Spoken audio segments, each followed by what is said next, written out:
اعوذ باللہ من الشیطان الرجیم بسم اللہ الرحمن الرحیم رب اشرح لی صدری ویسر لی امری واحلل عقدۃ من لسانی یفقہوا قولی۔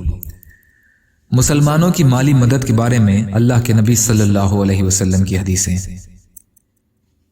حضرت ابو ہریرہ رضی اللہ تعالی عنہ روایت کرتے ہیں کہ رسول اللہ صلی اللہ علیہ وسلم نے ارشاد فرمایا، جب تم میں سے کسی کا خادم اس کے لیے کھانا تیار کرے پھر وہ اس کے پاس لے کر آئے جبکہ اس نے اس کے پکانے میں گرمی اور دھوئیں کی تکلیف اٹھائی ہے، تو مالک کو چاہیے کہ اس خادم کو بھی کھانے کے ساتھ بیٹھائے اور وہ بھی کھائے۔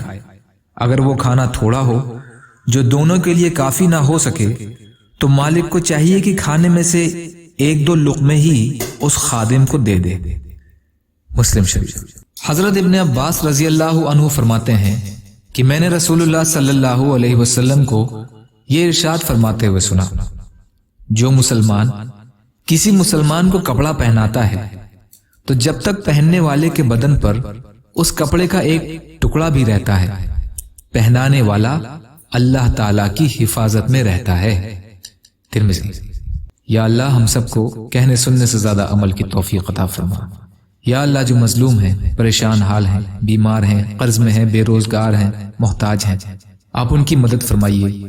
یا اللہ جو دنیا سے چلے گئے ان کی مغفرت فرمائیے۔ ہم سب کو دنیا اور آخرت کی تمام خوشیاں نصیب فرمائیے برحمتک یا ارحم الراحمین۔ لا الہ الا اللہ محمد رسول اللہ۔ السلام علیکم۔